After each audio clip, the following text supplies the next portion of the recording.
SIRTOBAmedia, where the struggle is real to be awesome.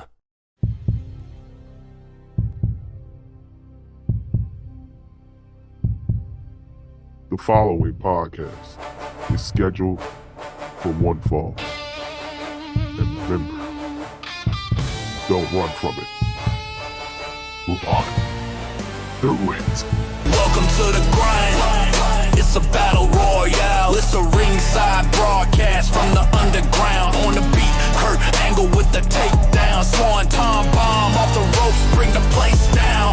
Okay, the number one pod with the attitude. Cutting straight promos on the avenue. All you wanna read bookers, yo, we laugh at you. Only talking facts and the truth when we passing through. When you step into the ring, bring your A game. Cause there's levels to this shit, better maintain. All these marks can't understand how to play the game. All my day ones, put your finger up, acknowledge Roman Reigns. The grind. The grind. Hey, what's good, everybody? Welcome back to another episode of The Grind. I am your host, Korrey, and we're here to talk about all things WWE.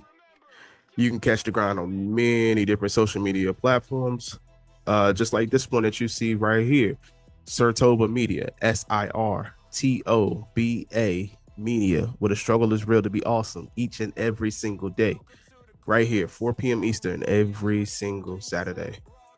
You can catch The Grind on many other social media platforms. Those platforms will be available for you to see at the end of today's episode. Now, let's get into what we got for today. So, just another rendition of The Grind Rewind. As you all can see, I am not home. I am actually on vacation with my family.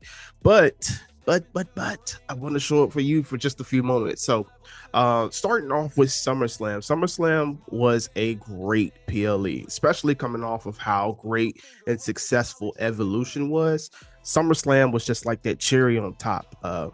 Awesome action from top to the bottom of the card. On night one, they started with Jay and Roman against Bronson Reed and Braun Breaker, and that match it got time, and I think that was very important to make sure that those young cats got an opportunity to really display what they can do.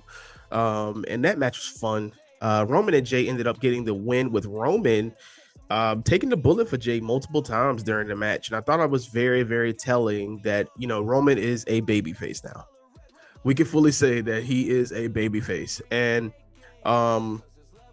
you know, Jay got the win by pinning Bronson Reed. Now, that will be the kind of outlier of what's going to happen towards the end of the night. But Roman Reigns and Jey Uso, those four gentlemen, Braun Breaker, Bronson Reed, I mean, just told a hell of a story at the beginning of that match, and it was so much fun. Go back and watch it if you have the chance. Now, I forgot to preface my statement before I get through this. I'm not going to go through every single card, every single match, you know, on the card. I want you all to be able to go back and look at it. SummerSlam was really, really good. And, you know, I like the time starting at 6. I know everybody's used to 7 or 8. I like the time of 6. You get done about 9:30, 10. I thought that was really good, just to make sure that the matches got the time that they needed. So I thought it was a fantastic way to get things kicked off. In the next few matches, it kind of was fun as well. We saw Charlotte Flair and Alexa Bliss come over their differences, friends of, or an alliance of convenience is what they are calling themselves. Excuse me, I am in a place that is very hot right now. So, yeah, so convenience of alliance between Charlotte and Alexa Bliss got the win and won the women's tag team titles from the Judgment Day. I love the dynamic and the story that they've been telling between these two women. It has been absolutely positively fun. It seemed like night one was a lot of tag team action, because the next match was the Jelly Roll and Randy Orton versus Drew and Logan Paul. And I mean, Jelly Roll did okay. I'm not going to sit here and say he was the greatest of all time, but what I do appreciate is that he took some crazy bumps. You can tell he's been training, and also that he took the pin for the match. And I don't remember, to his credit, a celebrity star taking a loss. during SummerSlam. So I thought it was an amazing thing to see. He did a really good job. He talked a lot of it more after. I think he was on Cody's podcast this past week, so check that out. But he talked about it more in depth of why he wanted to do that. It was his idea to take the pin. And Logan Paul got the pin. And I mean, Logan Paul I don't remember seeing him win in a while cleanly like that. And it just makes sense. You know, Jelly Roll is not a full-time star like the rest of them are. Randy tried his best. Jelly Roll took a beating throughout the match. Claymores, you name it, through the table. He did an amazing job for what he was there for. But Paul and McIntyre gets the win during that match. Now to the surprising part is the end of SummerSlam. My God. We see CM Punk and Gunther have a classic, an absolute 5-star classic between the two of them, to where CM Punk eventually gets the win over Gunther. And when it's just such a feel-good moment, and I wish I would have recorded myself because y'all could see me. I was about to crash out when I heard Seth's music happen. It was so good to see Punk finally win that world championship, see the tears falling down his face, and then it all changed. Seth came out acting like he was going to, he wasn't going to cash in, but he was just sending a warning shot to CM Punk, enjoy it while you can. And as he turned to walk away, he drops the crutches, takes off the knee brace, runs down into the ring, and what is being, I guess, titled as the Rue of the Century, full CM Punk, beats him, takes the World Heavyweight Championship immediately off of CM Punk. I think he had it a few seconds less than Drew McIntyre did at WrestleMania 40, which is crazy. So we got Seth as the new World Heavyweight Champion. This man played it off for 3 weeks on crutches to his whole family. And only 2 people know, as he clarified, which was Paul Heyman and his wife. And his wife did not want to be involved with it, but hey, it was an amazing work. And we're going to see what he can do with his new group, The Vision, now. Hopefully they add somebody else. And we'll see what he does with All Power now on Monday Night Raw. Night 2 of SummerSlam, really, it started off with a bang again. I call this the night of crash outs because Sunday night was just all stipulation matches. And the one that started it off between Women's World Champion Naomi versus Rhea versus Io, the match was fun. It was a very good start to the show.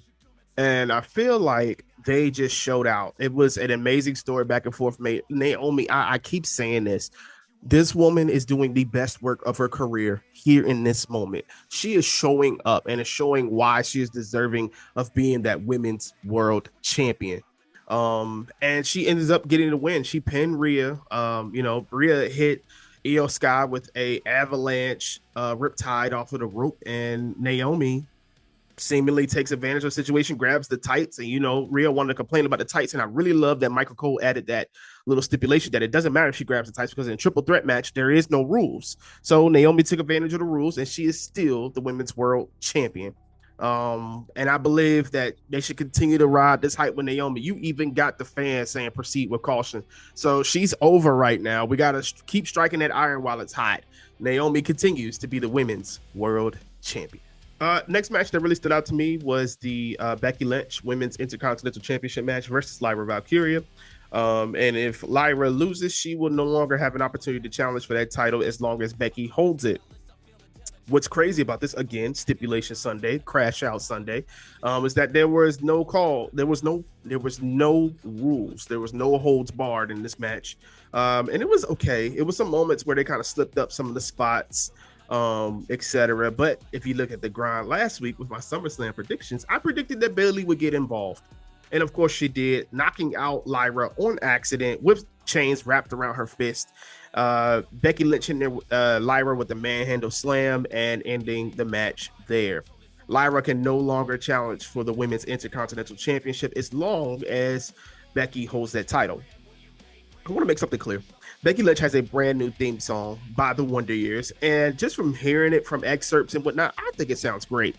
A lot of y'all get online automatically and start crapping on stuff and just immediately holler about, well, I think it's crap. Why she can't keep her own song? You have to understand characters. When characters evolve, characters change. You have to change aspects of them. Okay, there is no point in having the crowd whoa when she comes out. Like there's no point in that. That is not defining the character of who she is now. And I think this is what was supposed to have been big time Bex. I have been one to say, and I still will stand on this, that Becky needs to hold that title long time. It needs to be built. If that, it needs to go to another veteran like a Bailey, for instance, that can build the prestige of that Intercontinental Championship. Lyra is a great wrestler, but she's still early in her career, so she needs time. And I think that this title would be great with Becky for a while. So stop crapping on everybody's theme song, y'all. Everything ain't a Death Rebel. This was not Death Rebel. When you listen to some of the lyrics, it's got Burn It Down in it, so you know it's some references to her family, her husband, her daughter, etc. So let's wait for the whole full track to come out. I know I'm gonna be bumping it. I don't know about y'all, but I'm gonna be bumping it. I think it's dope. So shout out to the man. All right, no more BS. We're gonna get to the point. We're gonna get to the point of all of this. And it is the main event between Codyrhodes and John Cena. We finally get the real John Cena back in a just sudden surprise on a Friday Night SmackDown before SummerSlam, stating that Cody woke him up, put basically his foot in his tail to wake him up. And the match that they had on Sunday, I'm not going to give it away. Go look at it. It was amazing. 35 minutes of absolute destruction. I know their bodies were torn up well after this was over with, but it was just fantastic. It was amazing. This is what we should have gotten at WrestleMania. Period. This is what we should have gotten.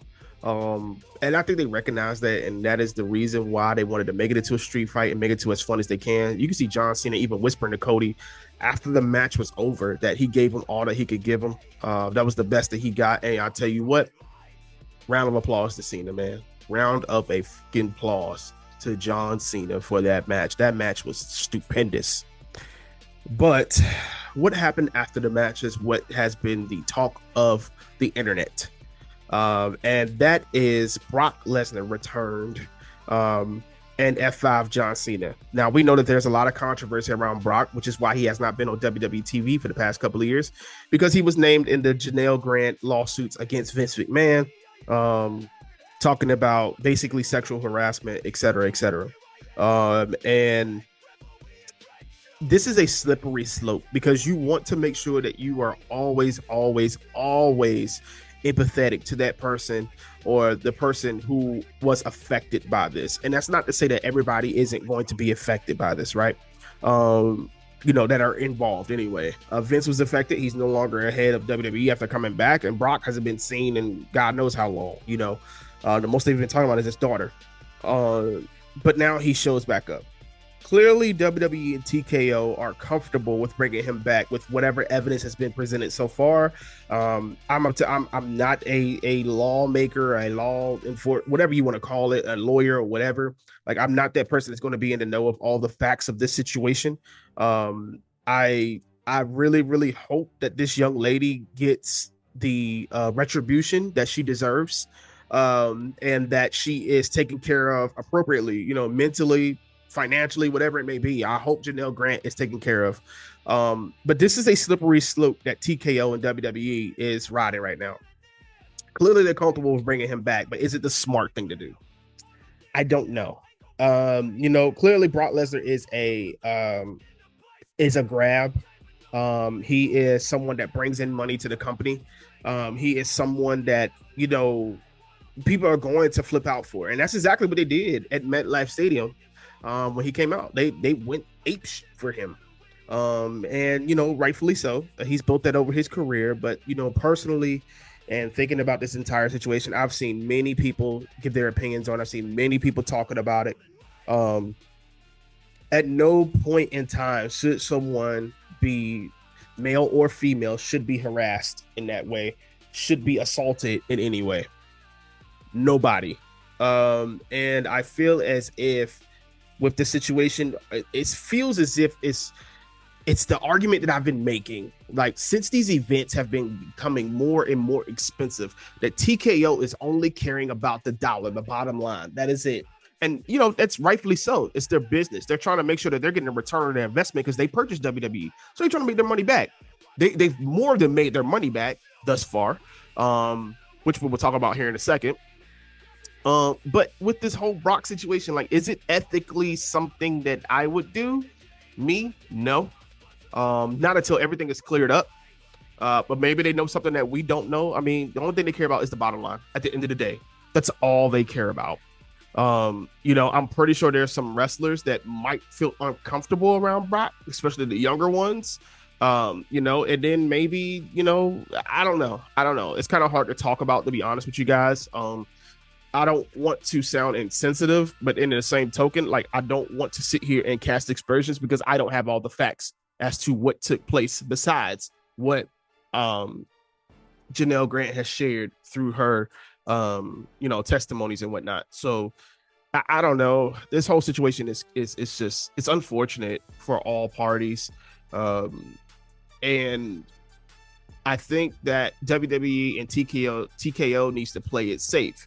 Why I say that? Because they are only concerned about the freaking dollar. And when you take away the dollar, right, meaning us as fans, those who have been here, been with WWE for 10, 15, 20 years through the Attitude Era, Golden Age, whatever it is, our money matters. I'll put it that way. Our money, our time, etc.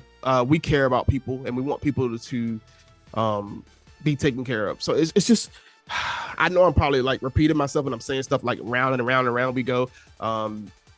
It's just hard to really speak on. I'm gonna be honest with you. I was shocked at the fact that he was back, not at the fact that he returned, right? Because eventually this man was going to return, right? But the fact that he was back and this stuff hadn't been taken care of yet, that's where I was kind of shocked at. Was I disappointed? Yes, I was very disappointed. And then the whole thing with this press conference with Triple H is basically saying that John Cena picked him or wanted him, and then John Cena coming out the very next day on a different interview and saying that, well, they set him up and, I knock him down or whatever the term was. And I just, there's a bit of an alignment issue there. I don't think John's lying. I'll put it that way. But to all of people who have been victims, just like Janelle Grant in those situations, etc., I'm praying for you, man. People are just, this seems very insensitive by WWE and TKO. Very insensitive, in my opinion. You have so many stars on your wrestling platform or in your business right now, and I don't care if they're not as much as John's Brock. I don't care. There's so many different people that you could use. Y'all could have used Punk in this situation and really landed some things. Cena could have stayed as a heel, and Cody still could have beat him, but then Punk could have came out to really beat some sense into him. I mean, it's so many things that you could have done in this situation, and I think that how they've gone about it is wrong. And I don't want to keep talking about it, but Brock is back. It is what it is. And I'm not going to say that I'm going to stop watching WWE because I love wrestling. I love WWE, but in the same token, the way their mindset is right now is just, we broke this record. We broke that record. And we're starting to kind of, in my opinion, spit in the face of fans. And I just don't appreciate it. Speaking of spitting into fans' faces, so they are now, their deal with Peacock is up after this year, 2026. And they have announced this past Wednesday that they will be partnering with ESPN for the next 5 years, over probably $1.5 billion of a deal for ESPN to broadcast WWE's PLEs. And the crazy thing about it, it's a direct to consumer situation. So ESPN is launching a direct to consumer app on the 21st of August this month that will charge people $30 per month to take on ESPN's broadcast or networks or whatever the hell it is you want to call it, to watch PLE starting in 2026. So no more Peacock. WWE Network, man, I missed it so much. It's gone. And well, domestically in the US, let me make sure I put that straight. The ESPN thing is for domestically for the US. Now the only way you get out of this is if you already have a cable subscription, YouTube TV, cable provider, etc. And you have ESPN already, then you will have to log in through whatever, I guess, protocols you have for that app into that ESPN app or whatever it may be, and you got access to the PLEs without any extra money. But I mean, when you think about it, the cost of freaking cable anyway, I mean, what the hell? we damn if you do, damn if you don't, and it just continues this conversation around TKO's greed. TKO spiked up immensely the WrestleMania packages, PLEs, even a freaking live event. I was looking at a live event in my area that's coming up in September, and I don't even know if I'm gonna go because I don't want to spend a few hundred dollars just to go and watch this show. Like, and it's a live SmackDown, but you know, where I paid maybe $200 before, and like 3-4 of us went. Like, I'm about to spend $500-600. That's kind of crazy. And you know, again, it's back to the greed of TKO. And I just can't take too much more of this. You are alienating those fans that have made you into what you are now. We're not acknowledging that in today's environment, it is harder for people to do things more than they ever have before. We're just going to continually push forward. And again, I am not against any sort of business making money. Okay, it started raining out here, so if you hear some noise in the background, it's rain. It's rain. That's all. Just some rain. But I'm not against any business making money. I'm not at all. But in the same token, like, we got to figure out something that is still going to be able to appease those fans who have been a part of your business for 20, 30 years. Most of these people you bringing in, most of these people that are coming in paying hundreds of thousands of dollars, just jumping on the bandwagon. They're just jumping on it. But the rest of us, we got to sit at home and watch it on TV because that's what's affordable. And even that's a sacrifice. TKO needs to go back to the drawing board. They got to figure out something. I just saw something online the other day where they said that, you know, you could put out a down payment, a deposit for WrestleMania now, you know, before they send it out to the public. And I'm like, this is crazy. Like, I mean, this is a start to helping people. But in the same token, like, what are we doing here? What are we doing? What are we doing? What are we doing to take care of the fans? And what are we doing to elevate our business? I think there's a way to meet both. And that is where TKO and WWE needs to be going, in my opinion. But that'll be a never-ending, ever-going conversation. So it is what it is. All right. So that's it for my rant for today, for today's episode of The Grind. Hopefully you all kicked in, joined in. Share your opinions about SummerSlam down in the comment section down below. Share what you think about WWE jacking prices up. Share what you think about the ESPN merger. What do you think about the whole Brock situation? I want to hear from you all. And before we get out of here, a couple of things. Follow SIRTOBAmedia on all social media platforms. SIRTOBA. Where the struggle is real to be awesome each and every single day. Follow The Grind on many other social media platforms. As I stated last week, there are some things being changed around. So once some things, you know, get set, I'll make sure to let you all know. And always remember, getting right is never done. Stay true to what you do, stay true to why you do, and always stay true to you. I'll see you all next week.